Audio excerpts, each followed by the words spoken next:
Magandang umaga po sa inyo pong lahat. Maging sa ating pong tagapanood taga-subaybay sa ating online. Sa buwan pong ito ay patuloy na ang tema po natin patungkol po sa buhay, no po?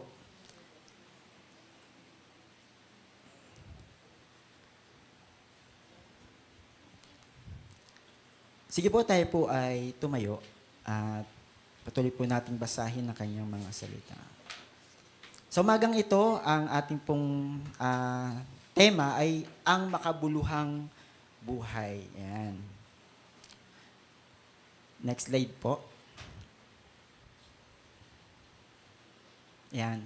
Kung ating pong mapapansin, ito pong taong to, siya po ay masaya at nakaluhod at nakataas ang kanyang mga kamay. Dito po sa Lucas, samahan niyo po ako, chapter 1, verse 46 and 47. Sabi po dito, at sinabi ni Maria, ang puso ko'y nagpupuri sa Panginoon, at ang aking espiritu'y nagagalak sa Diyos na aking tagapagligtas. Sa umagang ito, nawa ang ating pong puso at ang ating pong espiritu ay patuloy na nagagalak, na sumamba at magpasalamat sa ating pong Panginoon. Tayo muna po ay sama-samang manalangin sa umaga pong ito. Aming Ama, sa pangalan po ni Jesus, kami po ay nagagalak sa umagang ito. Kami po ay malaya niyo pong dinala sa bahay-sambahang ito upang kami po ay makapagpuri at makapagpasalamat po sa inyo. Patawad po, Diyos, sa aming pong mga pagkukulang at kahinaan. Alam niyo po ang aming pong mga buhay sa pagkakataong ito at wala po kaming maitatago po sa inyo pong harapan. Pakalinisin niyo po ang bawat isa at maging marapat po kami sa umaga pong ito sa aming pong pagsamba sa inyo pong dakilang pangalan. Anumang gawa, tangka ng aming pong kaaway ay patuloy po naming sinisira at sinasaway sa pangalan po ni Jesus. Hiling po namin ang iyong banal na Espiritu sa aming pong kalagitnaan at hiling po namin na kumilos po ang inyong pong presensya sa umaga pong ito. Maluwalhati ang inyong pong dakilang pangalan at gamitin niyo po ang inyong pong abang lingkod bilang daluyan ng inyong mensahe sa umaga pong ito. Maraming pong salamat, Panginoon. At Lord, buksan niyo po ang aming pong kaisipan, ang aming pong pandinig, maging ang aming pong mga puso na pagsisidlan ng inyo pong mga salita. Glory to you, Father God. In Jesus' mighty name we pray. Amen at amen.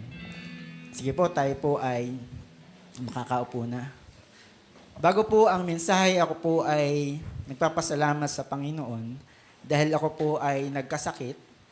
Subalit sa umaga pong ito, nakatayo po ako sa inyo pong harapan at naranasan ko po yung paghipo ng Panginoon, yung pong kagalingan. Alam niyo po, kung wala pong karamdaman, wala pong kagalingan.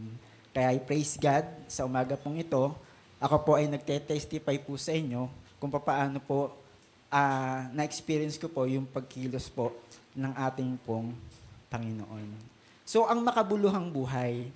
So, po pwede naman pong ang buhay lang. Pwede naman po tayong mamuhay sa sanlibutan ito. Pero ang tanong kasi is, meron po ba itong kabuluhan? No po? At sa umaga pong ito, ay ipapaalam po sa atin ng Panginoon ang mensahe niya na ang makabuluhang buhay. Paano po ba magkakaroon ng isang makabuluhang buhay?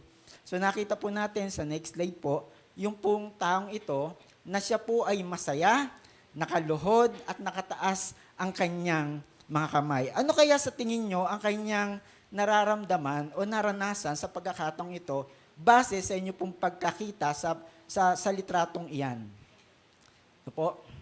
At kanina nga po ay ating pong binasa ito pong mga salita po ng Panginoon o pagkakabanggit ni Maria patungkol po sa kanyang puso at sa kanyang espiritu. No? At sana po, galing din pong ating pong naisin ng puso pong ito ay patuloy na magpuri sa ating pong Panginoon at ang espiritong ito ay patuloy na nagagalak na sumamba sa Diyos. Pero bakit po, minsan hindi po ma-experience ng ilang mga tao ang bagay pong ito? Next slide po. Dahil sa problema. Alam niyo po, ang problemang ito, yung pumapatay sa atin upang tayo po ay magalak at magpuri sa Panginoon. Amen? At kung tatanungin ko po kayo, sino po ang walang problema sa umagang ito? At alam ko po, ng bawat isa po sa atin ay may problema. Pero pwede ho ba nating iset aside muna po yung mga problemang iyan? Hindi po nawawala po iyan. Nandito po tayo upang magpasalamat at magpuri sa ating pong Panginoon. Pwede ho nating isa-isahin ang ating pong mga problema. Pwede pong relasyon po iyan. Pwede ka makipagrelasyon. Pero minsan may problema sa isang relasyon.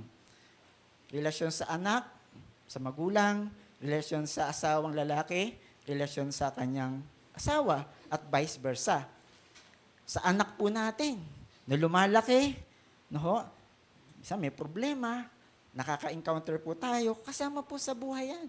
Pero sabi po, the show must go on. Ang buhay ay magpatuloy. Kasama po yan. No po? Kalusugan. Di po ba? Nagkakasakit po tayo. Nagkakaroon tayo ng karamdaman. Nagpapacheck up po tayo. Kasama po sa buhay yan. That's the reality of life. Because nandito po tayo sa lupa eh. Di ba? Problema po yan. Na minsan, ito po yung nagiging hindrance o nagiging balakid upang tayo po ay makapagpatuloy sa Panginoon. At minsan, ito yung nagiging kabawasan ng ating pananampalataya sa Panginoon. Pero sa katabi mo, sabihin mo sa katabi mo, sana huwag. Sana huwag mangyari sa'yo. Yung nababawasan yung ating pananampalataya sa Kanya dahil sa mga problemang ito. No? Trabaho. Dati po, nasabi po natin, nung nagkaroon ng pandemic, ay maraming nawalan at naapektuhan na nawalan ng trabaho. Di ba? Ikaw pa naman yung breadwinner ng tahanan. Tapos nawalan ka ng trabaho, paano na? Paano yung kakainin natin? Paano yung pangrenta ng bahay? Paano yung panggastos sa araw-araw? Problema sa buhay. And then sabihin mo, bulong sa iyo ng kaaway, yan, huwag ka na sumamba. Yan ba yung nananampalataya ka sa Kanya, tapos ganyan ang mangyayari sa buhay mo? May mga bulong ang kaaway na kung ito po yung ating pong papakinggan, yan na. Diyan na po tayo magsisimulang lumubog sa ating pananampalataya.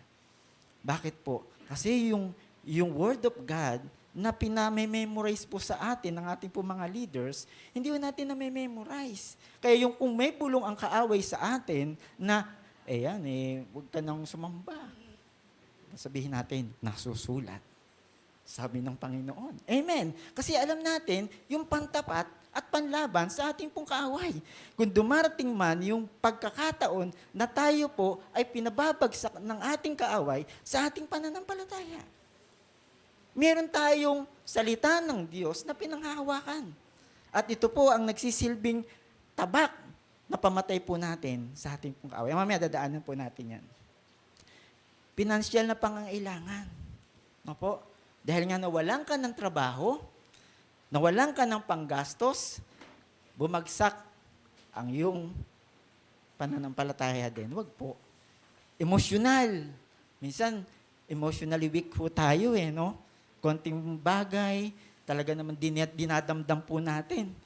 Okay? Yung physical ho natin, intellectual, no po, at yung spiritual. Apektado pong lahat ito dahil sa mga problemang ito na nadadaanan po natin sa ating pong mga buhay. That's the reality of life. May problema po tayong na-encounter. Pero, meron po tayong Diyos na pwedeng lapitan sa oras ng ating pong mga problema. Amen. Amen. Next po. Ayan, tingnan po natin yung picture na yan. Sabi ng Panginoon, let go. Bitawan mo na yan. Ano ba yung dapat nating bitawan? Yung sakit ng damdamin. For the past few years, dala-dala pa rin natin. No po, yung sakit ng damdamin. Yung pagkatakot. Saan ba tayo natatakot? Bitawan na ho natin yan. I-let go na ho natin yan. Yan ay mga bagay na nakapagpalayo sa atin, sa Panginoon, sa relasyon natin sa Panginoon. Yung galit. Galit natin sa ating kapwa. Galit natin sa ating pong kasama sa trabaho. Galit po natin sa ating kaibigan. Galit po natin sa, minsan, mga mahal natin sa buhay. Ano pong sabi ng Panginoon? Mag-ibigan kayo. Amen. Ibigin mo ang iyong kapwa gaya ng sarili. Kapwa natin yun. Kapwa natin yung kamanggagawa natin. Kapwa natin yung kapitbahay natin. Kapwa natin yung mga mahal natin sa buhay. Kapwa natin yung katabi natin. Ang sabi, i-let go na natin anumang galit meron tayo sa mga oras na to. Meron ho ba? Wala ho sigurong amen. Sana nga po wala. Pero that's the reality, nangyayari po yan sa atin. Aminin man ho natin o aminin ho natin, nangyayari po yan.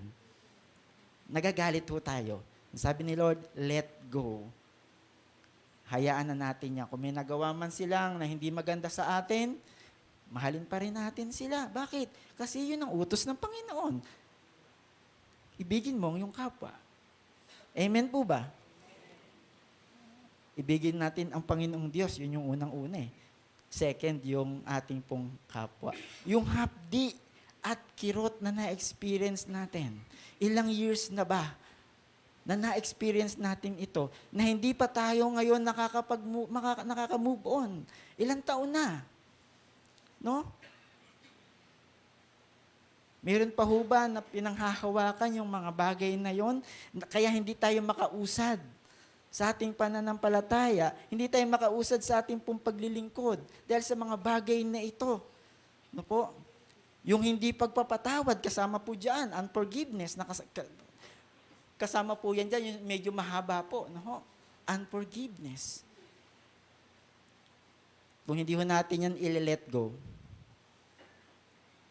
habang buhay tayong ilulubog ng mga bagay na iyan kung hindi ho natin bibitawan. Amen po? Ilulubog ho tayo niyan. At sa ating pong pagkakalubog, tayo po ay nalalayo sa ating pong relasyon sa Diyos. At yan po ay ayaw ng Panginoon. Kaya nga sabi ni Lord, let go. I-let go na natin yung mga problemang iyan. Next po. Ayan. Marami sa tao, dala-dala ang problema. Ang bigat niyan, mga kapatid ko, sa pananampalataya. Sumunod po, ayan, naging problems na, nagkaroon na ng S. Problem ho ba o problems ang ating pong dala-dala sa umaga pong ito? At yung sumunod, ayan, kasalanan. Ang hirap gumalaw ng taong yan. Hindi yung makakapag-move on. Ang hirap niya, ang bigat niyan. Meron ho ba? Sana po wala. Pero that's the reality of life. Ito yung itinuturo sa atin ng Panginoon sa umagang ito, na ang mga problemang ito, na marahil na ating pong daladala sa umaga pong ito, ay ibigay na natin sa Panginoon at ipagkatiwala na natin sa ating pong Panginoon. Kaya minsan, hindi ho tayo makausad ng mabilis sa pagsunod sa ating Panginoon. Hindi ho tayo makausad ng mabilis palapit sa Panginoon dahil meron ho tayong bigatin o yung bigat na dinadala. Imagine niyo po kung dala-dala po natin yan, mahihirapan ho tayong umakyat. Mahihirapan ho tayong lumakad. At mahihirapan ho tayong tumayo sa buhay. Tama po ba? Napakasimple ng illustrations pong iyan, pero minsan, yan po ay nangyayari sa ating pong mga buhay. Kaya nga this morning, gustong ni Lord na matutunan po natin na bitawan ho natin yan at ipagkatiwala po natin sa Panginoon ang lahat ng mga problemang iyan. Upang tayo po ay magkaroon ng ng makabuluhang buhay. Yung tayo po ay nabubuhay sa mundong ito, nakasama si Lord. Mahirap pong mabuhay sa mundong ito na ikaw ay nabubuhay at namumuhay na malayo sa Panginoon. Totoo po yan. Guaranteed po yan. Kasi nga po, si Lord, siya po ang holistic na pangangailangan po natin. Kaya po kung si Lord wala po sa buhay po natin at iniiwan natin si Lord sa buhay natin at tayo po ay gumagawa ng sarili po nating daan, magiging miserable ang ating po mga buhay. Dahil yung tunay na buhay, sabi niya, ako ang buhay. Iniwan ho natin. Ako ang daan at katotohanan. Amen. Kaya po minsan, ang hirap mamuhay ng may makabuluhang buhay dito po sa sanlibutan. Ang hirap. Kasi hindi kasama ang Diyos. Yung mga problemang iyan, ma-encounter natin yan. Yung ang may Lord na eh. Yun yung tumanggap na kay Lord eh. Di po ba nagkakaroon pa rin ng problema? Hindi ho tayo exempted sa problema. What more? Wala si Lord sa buhay ng isang tao. Di lalo na, miserable ang buhay. Amen? Kasi iniwan niyo yung buhay eh. Si Lord iniwan. At sino bang kadahilanan nito? Sige po. Yan, sa John 10:10, napakalinaw na sinasabi po dyan, dumarating ang magnanakaw para lamang magnakaw, pumatay at manira. Naparito ako upang ang mga tupa ay magkaroon ng buhay. Buhay na masaganang lubos. Si Jesus Christ yung tunay na katugunan po natin. At kung wala si Jesus Christ, kung walang Panginoon, napakahirap mamuhay ng may masaganang buhay. Bakit po? Ang kaaway po natin, ang nandyan, upang magnakaw. Papayag ho ba tayo na pagnakawan ho tayo ng ating pong kaaway? Papayag ho ba tayo na tayo po ay patayin ng ating pong kaaway? At papayag ho ba tayo na tayo po ay sirain ng ating pong kaaway? Siyempre, ang sagot ho natin, hindi. Kay Lord ho tayo panig. Ayoko dito sa isang panig na to. Kasi magiging miserable ang aking buhay. Ngayon, ang tanong. Next po. Labanan natin ang ating pong kaaway. Ready ho ba tayong labanan siya? Ready ho ba tayo na alamin ang mga taktika ng ating pong kaaway upang tayo po ay patuloy na maging mananagumpay sa buhay na ito? Spiritual battle, mga kapatid. Totoo po yan. Nakikibaka ho tayo sa bawat araw. At sana nga po, sa ating pong pakikipagtunggali at pakikipaglaban sa ating pong kaaway, tayo po ay nagiging overcomer at nagiging mananagumpay laban sa ating pong kaaway. Next slide po. Sige po. Nasabi po dito sa Santiago 4:7, kaya nga, pasakop kayo sa Diyos, labanan ninyo ang dyablo at lalayuan niya kayo. Hindi natin i-entertain ang gawa ng kaaway sa buhay po natin. We need to fight. Di po ba? We need to fight the good fight of faith. Tama po ba? Kailangan mo tayo makipagdigma. Kailangan mo natin makipaglaban sa ating pong kaaway. Hindi po yung mahirap pagka nakarelax na ho tayo. Akala natin okay. Minsan hindi na pala okay. Let us be sensitive. No? Baka mamaya, akala pa natin, okay pa yung faith ko, okay pa yung pananampalataya ko kay Lord. Yung pala, hindi na. Sabi ng kaaway, hindi, okay ka pa. Okay ka pa. Huwag ka na magbasa ng Bible. Alam mo naman yung salita ng Panginoon eh. Huwag ka na dumalo. Diba malakas ka naman? Huwag ka na dumalo. Yan. O magcha-church ka ngayon, pagod ka. O pahinga ka na lang. Huwag ka na mag-church. Alam naman ni Lord, mahal ka ni Lord, di ba? Magpahinga ka na lang, pagod ka eh. Kung hindi natin paglalabanan, minsan ang bulong ng kaaway sa buhay po natin, maaaring tayo po ay madala. Pwede ba natin sabihin na, matulog ka na. Hindi, magsasamba ko kay Lord. Kasi ito yung araw na ginawa niya. This is the day that the Lord has made. Di po ba? Ito yung araw na ginawa ng Diyos upang ako ay magpasalamat at magpuri sa Kanya. Bakit ka ba napagod? Nagtrabaho ko eh. Nag-overtime ako eh. Oras natin yon na ginamit natin para sa atin. Pero yung oras na dapat na ibibigay po natin kay Lord, dapat ibigay din po natin para sa Kanya. Huwag natin kunin yung oras ng ating pong pagsamba sa Kanya. At sasabihin natin at mag-i-excuse tayo, pagod ako Lord, pasensya na ha. Di ba sabi mo, kailangan alagaan namin ang aming pong physical na pangatawan, kaya magre-rest ako ngayon.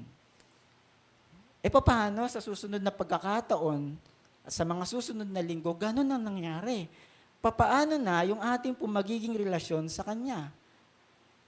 At paulit-ulit sasabihin sa atin ng ating pong kaaway, ayan, okay yan. Magpahinga ka na lang. At hindi natin namamalayan, yung ating pong relasyon sa Diyos ay napapalayo na. Andiyan pa ho ba tayo? Nawa this morning ay patuloy na binubuksan ng ating pong Panginoon, ng ating pagkaunawa sa ating pong relasyon sa Kanya. Mabuksan ang anumang ginagawa ng kaaway at patuloy na mag-glorify at ma-magnify ang gawa ng Diyos sa buhay po natin.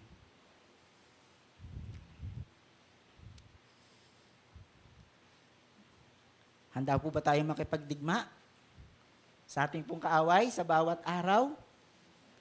Nakikipagdigma ho ba tayo sa bawat araw o hindi? Kasi kung hindi ho tayo nakikipagdigma, baka may problema.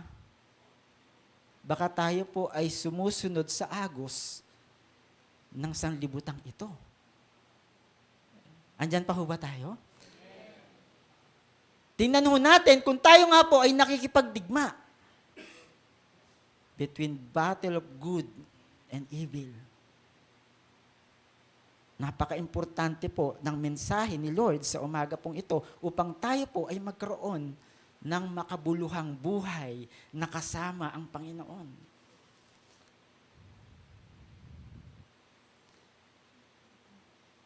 Ang hirap kung hindi natin kasama si Lord. Kaya yung pakikipagdigma, kung tayo po ay nakikipagdigma, ayan, mayroong evidence na tayo nga po ay nasa panig ng ating pong Panginoon. Bakit po? Kasi saan sanlibutang ito, mahirap eh. No? Ang mundo ay punong-puno ng gawa ng kadiliman. Kaya po kung hindi ho tayo magiging aware, posible na tayo po ay mahook ng sanlibutang ito at tayo po ay mapalayo sa ating pong Panginoon. Next po. Paano tayo magtatagumpay sa ating kalaban? Sabi po, put on the full armor of God. Brad, alam ko na yan. Put on the full armor of God. Alam niyo po, minsan, madali lang sabihin, alam ko na yan. Pero this morning ay patuloy po tayong nire-remind ng Panginoon na isuot po natin yung baluti na ipinasusuot po sa atin na ating pong Panginoon. Daanan po natin yan. Next po.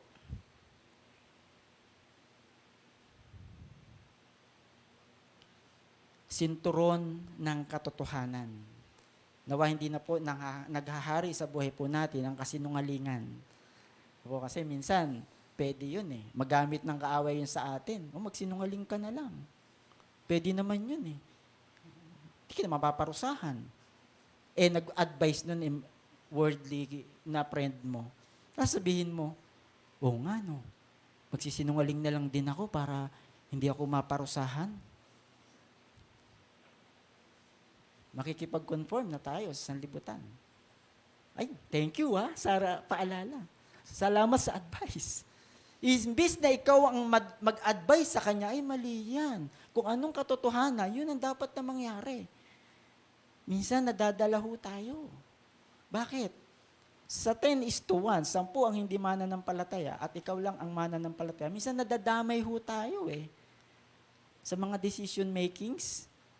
Tama po ba? Kasi ang hirap, no? 10 sila, ikaw isa lang. Sabi po, if you cannot beat them, join them. Yun po ba ang magiging motibo natin? Yun ba yung magiging quotation natin? Hindi ko sila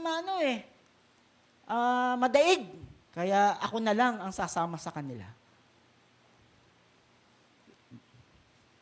Ganun ho ba ang magiging desisyon po natin? Baluti ng katwiran. May katwiran na tumayo tayo sa prinsipyo at salita po ng Panginoon. Pangatlo, yung pagiging handa sa pangaral ng mabuting balita ng kapayapaan.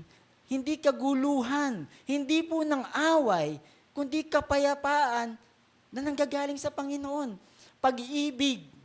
Kasi minsan na-experience natin, puro away, puro bulyawan, puro suntukan, puro dayaan. Yan ang sanlibutan. Mahirap. Ang hirap. Kung wala tayo sa Panginoon, pwede tayong madala ng sanlibutang ito. Helmet ng kaligtasan. Lagi po nagtatanong si pastor, sino na po ang ligtas? Itaas ang kamay. Yan. Nawa ang bawat isa ay meron na pong kaligtasan na na-experience galing po sa Panginoon. Sumunod po, yung gamitin ng tabak ng Espiritu, ang salita ng Diyos. Kaya kung wala ho tayong alam sa salita po ng Panginoon, hindi ho tayo nakakapagbasa ng Biblia, pwede ho tayong madaya ng ating pong kaaway. Oo nga. Tama yan. Oo nga. A-agree na lang po tayo ng a-agree instead na mag-disagree tayo dahil hindi, ito yung sinasabi ng salita ng Panginoon. I disagree sa sinasabi mo. Hindi yan ang katotohanan. Ito ang salita ng Diyos na dapat nating panindigan, na dapat nating panghawakan. At pagkatapos po na naisuot na po yung full armor of God, hindi mawawala ang pananalangin. Napakahalaga ng pananalangin. Amen. At yung next verse po. Yan. Sabi sa Efesos 6:11, gamitin ninyong lahat ng kagamitan at sandatang pandigma na kaloob ng Diyos upang mapaglabanan ninyo ang mga pakana ng dyablo. Napakalinaw na sinasabi ng Biblia na isuot ho natin ang mga baluting iyan, ang mga kagamitang iyan, ang mga sandatang pandigma na kaloob ng Diyos. Kaya ako nga po kanina sinasabi ko, spiritual battle. No po, spiritual battle, hindi physical battle. Ang physical battle, nakita natin, nakikipagsuntukan, nakikipagsabunutan sa physical battle. Pero ang spiritual battle na sinasabi po natin, hindi po natin ito nakikita. Pero minsan nakakakilos na pala ang kaaway. Imagine, kayong dalawang mag-asawa, lagi kayong nag-aaway. Kayong dalawang mag-ama kayo, lagi kayong nag-aaway. Yung kasama mo sa opisina, nakatabi mo, lagi kayong nag-aaway. There's spirit behind kung bakit nakakakilos ang kaaway.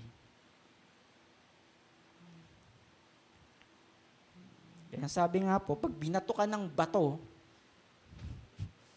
ano isusukli natin? Batuhin mo ng tinapay. Uso pa ba yan?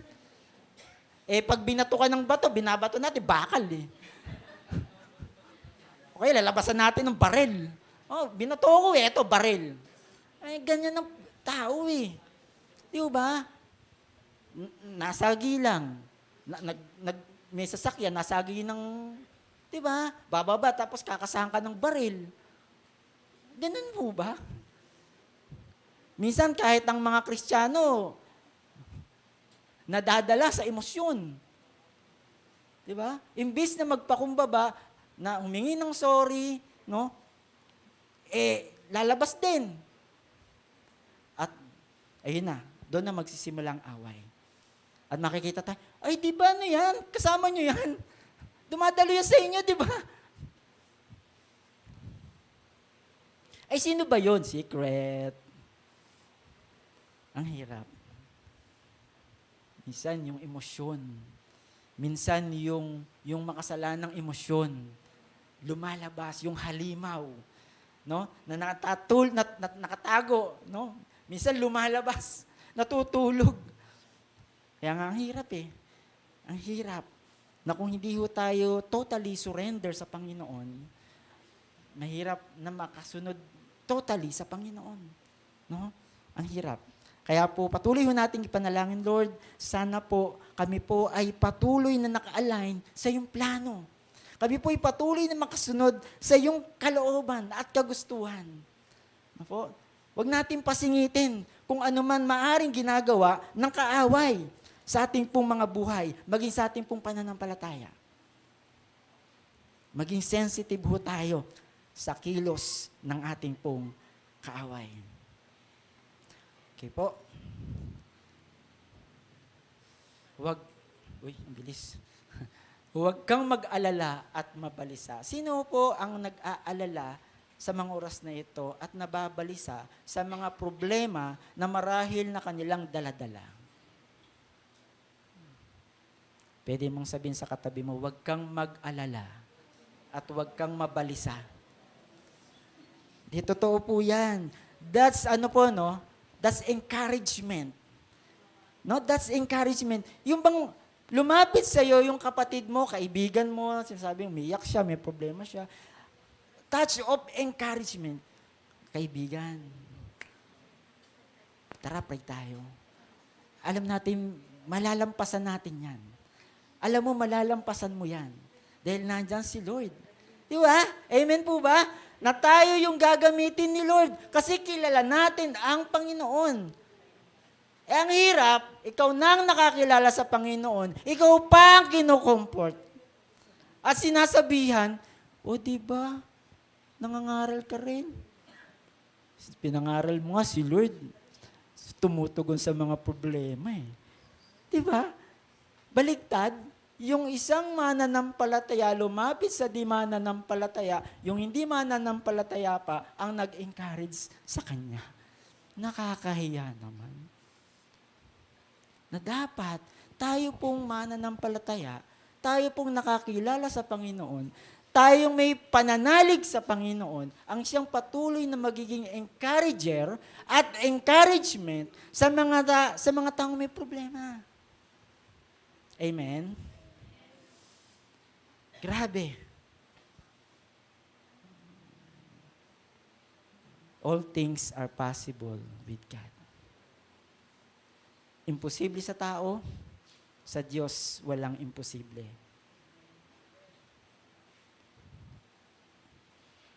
Next slide.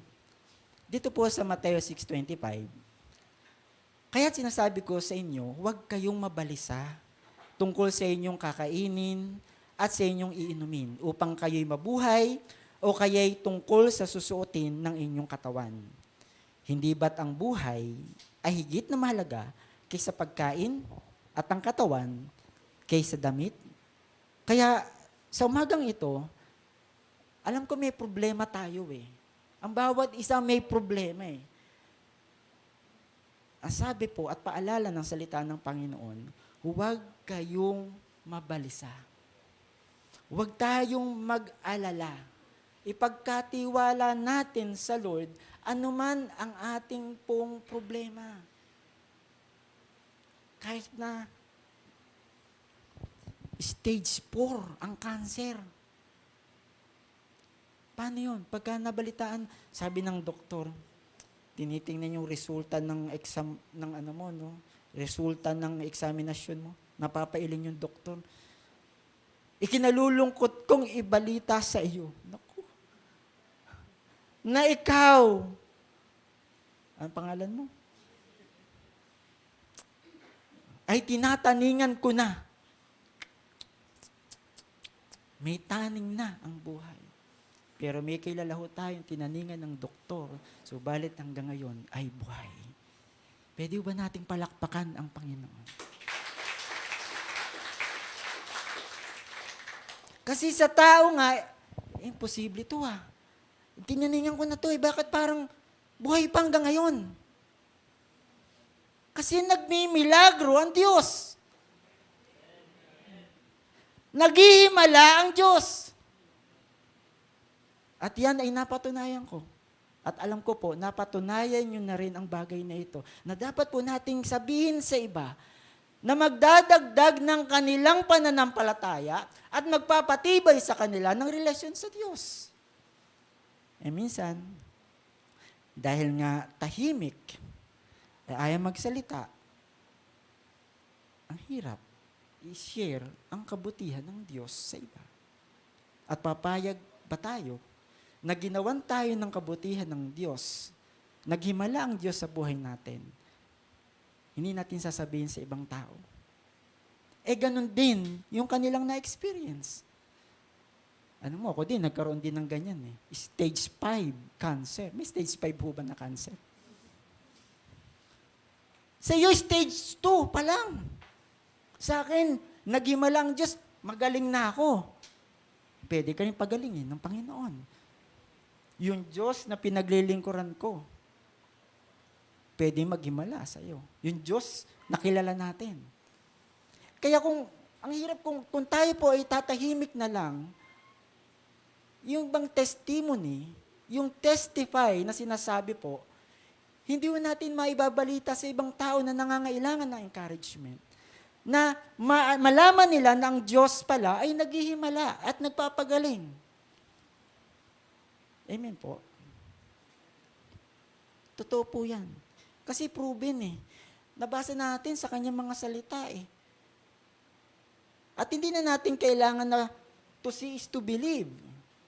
Kasi wala tayong pananampalataya kung sasabihin natin, gusto ko munang makita na totoo nga. Hindi nalulugod ang mga tao sa mga ganon. Subalit ang mga tao na kinalulugdan niya ay nagtitiwala sa mga bagay na hindi nakikita na naniniwala siya na mangyayari. That's faith. Nandiyan pa tayo. Kaya po, sa mga oras na ito, ano man ang problema natin, maliit man yan, medium man yan, large man yan, malaki man yung problema po natin, ang sabi po ng salita po ng Panginoon, huwag kayong mabalisa. Ipagkatiwala natin sa Panginoon, ano mang bigatin ito, ano mang problemang ito na kanina ay dinaanan po natin. Pwede sa pamilya, pwede sa trabaho, pwede sa pisikal, pwede sa pinansyal, pwede sa spiritual.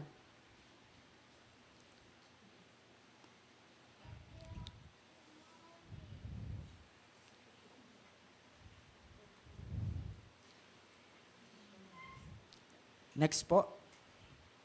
Verse 26. Masdan ninyo ang mga ibon. Hindi sila nagtatanim ni umaaniman o kaya'y nagtitipon sa kamalig. Ngunit pinapakain sila ng inyong Ama na nasa langit. Hindi ba tigit kayong mahalaga kaysa mga ibon? Sino nakakita ng mga ganitong klase ng ibon sa dagat, Minsan napapasyal tayo sa Late, Uy, daming ibon Hindi sila nagtatrabaho. Pero bakit buhay? Bakit dumadami? Pinapakain sila ng Diyos. Tayo pa kaya na nilikha sa kanyang wangis? Natatakot. Tawag dito, kinakabahan. Although, tao, nangyayari, emotional, pero sana mangibabaw yung ating pong faith at pananampalataya sa Diyos na kaya niyang solusyonan yung ating pong mga problema kahit ito po ay mabigat. That's faith. Gagawa ang Diyos. Kikilos ang Diyos at ako'y naniniwala na siya ay maghihimala. Next po. 27 to 29. Sino sa inyo ang makakapagpahaba ng kanyang buhay ng kahit isang oras sa pamamagitan ng kanyang pagkabalisa? Pwede bang mangyari ito na sa iyong pagkakabalisa, sa yung pag-aalala, may extend yung buhay natin o mapapadali yung buhay natin sa ating pong pag-aalala? Mapapadali eh. Instead of worrying, praying. Let's pray. Imbis na nagmumukmuka, imbis na kung ano yung sinasabi natin, nagre-reklamo tayo, no po, dahil nananampalataya naman ako kay Lord, nagbabasa naman ako ng Biblia, umaatin naman ako ng gawain, pero bakit nagkaroon ako ng ganito matinding problema? Instead of complaining, bakit hindi ka nalang manalangin, magmakaawa sa Lord, lumuhod ka sa Lord, gaya ng taong yun nakaluhod, masaya at nakataas ang kanyang mga kamay. Nagpupuri sa Diyos. Kahit may problema. Bakit? Ang Diyos po ay hindi nagbabago ng kalikasan. Tayo ang nagbabago. Pero bakit nagbabago yung ating pong pananampalataya sa Kanya? Dahil alam naman natin, hindi naman nagbabago si Lord eh. Tayo'y nagbabago. Kaya yung worship, yung faith, 100% makita sa atin ng Panginoon na patuloy po nating ibinibigay sa Kanya. Dahil hindi nga po nagbabago ang Diyos ng Kanyang kalikasan. Siya ang Diyos na mapag-ibig. Siya yung Diyos na maunawain. Siya yung Diyos na nagsusupply ng ating po mga pangailangan. Siya yung Diyos na nagpapagaling po sa atin. Siya yung Diyos na nag-iingat po sa atin. Nagpapahala po sa atin. Minsan nawawala po yun. Dahil doon sa kapirasong problema. Na minsan tayo ang dahilan kung bakit po tayo nagka-problema. Tama po ba? Sinisisi po natin ng Diyos na dapat sarili po natin ang ating pong sisihin. Walang kinalaman si Lord doon. Dahil ang gusto ni Lord, tayo po ay, bigyan ng buhay na ganap. Huwag natin sisihin si Lord. Kasi ang gusto ni Lord ay pawang kabutihan po natin, sa kabutihan po natin, sa ikaayos natin. Kaya minsan ng tao po, dahil sa kasalanan, tayo po ay lumilihis ng prinsipyo. Lumilihis po tayo ng direksyon. At ayaw po nating sumunod sa Diyos. Pero bakit natin sisisihin ang Diyos? Na kapag naka-experience tayo ng negative sa buhay natin, nagmumukmuk po tayo at sinisisi po natin ang Diyos. Hindi po. Verse 28, at bakit kayo nababalisa tungkol sa pananamit? Isipin ninyo kung paano tumutubo ang mga bulaklak sa parang. Hindi sila nagtatrabaho ni gumagawa ng damit. Ngunit sinasabi ko sa inyo, kaya si Solomon, sa kanyang karangyaan ay hindi nakapagdamit ng singganda ng isa sa mga bulaklak na ito. I pray na pagkatapos po ng service pong ito, patuloy po nating maalala, ang Diyos ay patuloy nakikilos sa buhay po natin. Anumang problema na meron tayo sa mga oras pong ito, ipagkatiwala po natin sa Diyos. Ibigay ho natin sa Panginoon.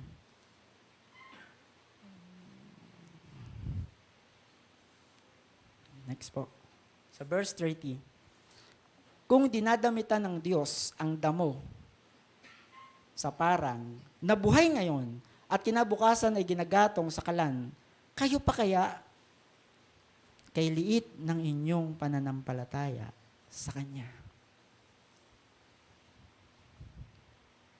Sana po sa umagang ito ay patuloy na makita ng Panginoon yung ating pananampalataya sa Kanya.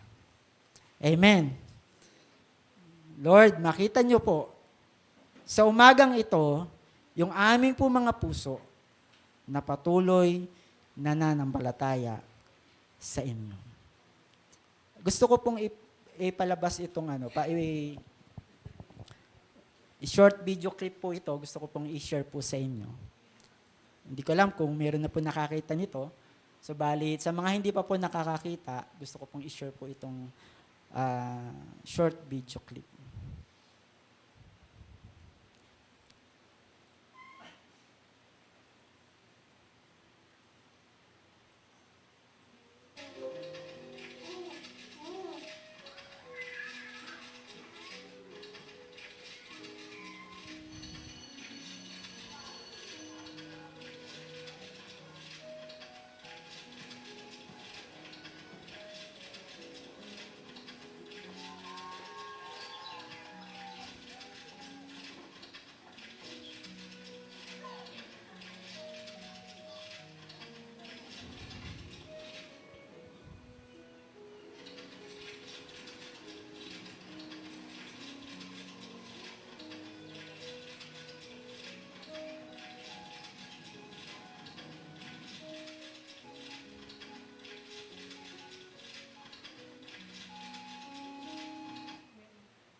It's life cycle ng buhay.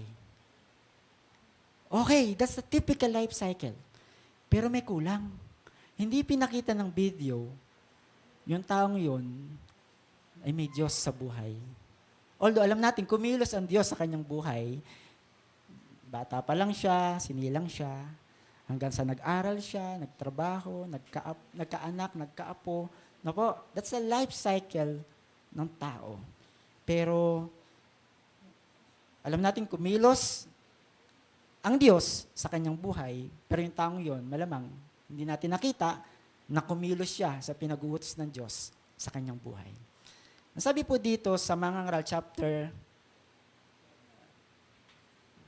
12, verse 13, sa kabila ng lahat ng ito, isa lamang ang aking masasabi. Matakot ka sa Diyos at sundin mo ang kanyang mga utos, sapagkat ito ang buong katungkulan ng tao. Ano po? Matakot ka sa Diyos at sundin mo ang kanyang mga utos. Yun ang masasabi po natin na buhay ng may kabuluhan.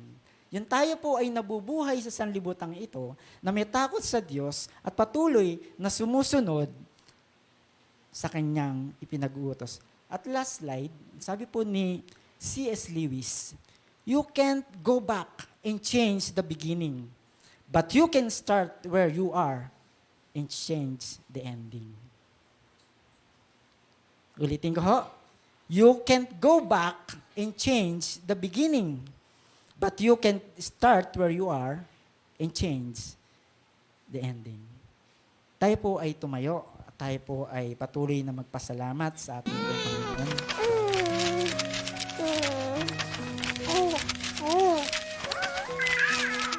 Sa umagang ito, na-expose po ang maaaring ginagawa ng kaaway sa ating po mga buhay. Pero alam natin na andyan ang Diyos na patuloy na kumikilos sa bawat isa. At sa pagkakataong ito, tayo po ay patuloy na manalangin sa ating pong Panginoon. It's a serious call sa bawat isa po sa atin na tayo po ay tinawag ng Panginoon and deserve a serious obedience ng bawat isa sa pagkatawag niya sa ating po mga buhay. Sa pagkakataong ito, kaibigan, kung hindi mo pa tinatanggap si Lord, maaaring miserable ang buhay, subalit nandiyan ang alok ng Panginoon na siya ay kikilos sa buhay po natin. Hindi niya tayo iwan, ni pababayaan. Gusto mo ba siyang tanggapin bilang iyong Panginoon na sariling tagapagligtas? Inanyayahan kita sa napakaiksing panalangin ito. Sabihin mo, Panginoong Jesus, sa mga oras na ito, tinatanggap kita bilang Panginoon ko at sarili kong tagapagligtas. Inaamin ko na ako ay nagkulang at nagkamali sa iyong harapan. Patawarin niyo po ako. Isulat niyo po ang aking pangalan sa aklat ng buhay. Maghari po kayo mula ngayon hanggang ako po ay inyo pong kunin. Salamat po sa buhay na walang hanggan na aking pong taglay-taglay sa mga oras pong ito. Salamat po sa pagpapatawad. Salamat po sa inyo pong pagtanggap sa aking pong buhay. Ako na lamang po ang mananalangin. Lord, maraming salamat po sa iyong mensahe sa umagang ito patungkol po sa buhay. Totoo na may buhay. Subalit, salamat, kayo po yung kahulugan ng aming pong buhay. Hanggang kami po ay nandito sa lupa, nandyan po ang inyong pong presence, nandyan po ang inyong pong pagkilos, nandyan po ang pagtugon po ninyo sa amin, Panginoon. Salamat po, binigyan niyo po kami ng makabuluhang buhay na naka-inline sa inyo pong plano at sa inyo pong kalooban. I pray na ang bawat isa, Panginoon, sa mga oras pong ito, nasa on-site man, nasa online man, Panginoon, Lord, hipuin niyo po patuloy ang kanilang mga buhay at patuloy po kaming makalakad ayon po sa inyo pong mga plano, Panginoon. At Lord, sa natitirang buhay na ito, ay gamitin niyo po ito to the fullest, Panginoon, sa inyo pong pagkatawag sa aming pong mga buhay, anuman pong ministeryo po ito, anuman yung pinagagawa niyo po sa amin, Panginoon, ay patuloy po naming magawa habang kami po ay malalakas pa, Panginoon. Habang kami po ay nakakalakad pa, habang malilinaw pa ang aming po mga mata, habang, Panginoon Diyos, may pangunawa pa po kami, at Lord, at nakakahayo pa kami, Panginoon Diyos. Lord, saan nyo man po kami dalhin, Panginoon, matanyag ang inyo pong pangalan, maitaas po ang inyo pong dakila at banal na pangalan, Panginoon. At kami po sa mga oras pong ito ay nagsusumamo na gamitin nyo po ang aming pong mga buhay, Panginoon. Ang mga natitirang lakas po namin, O Diyos, ay patuloy po naming maibigay at maibalik sa inyo. Yamang kayo ang may bigay po nito, Panginoon. Salamat po, Panginoon, sa iyong encouragement. Salamat po sa iyong mga salita. At alam po namin, Panginoon, na hindi po ito pahabaan ng mensahe, kundi kung paano po kami susunod po sa inyo. At patuloy po naming dalangin, nabigyan niyo po kami ng puso na patuloy na marunong na sumunod sa inyo, Panginoon. Salamat, O Diyos. Salamat, Panginoon. Patuloy na maitaas, mag-glorify ang inyo pong pangalan, Panginoon. Patnubayan niyo po ang bawat isa, gabayan niyo po ang bawat isa. Ito po ang aming pong panalangin sa pangalan po ni Jesus. Amen at amen. Hallelujah. Purihin po ang Panginoon. Di po tayo po ay makakaupo.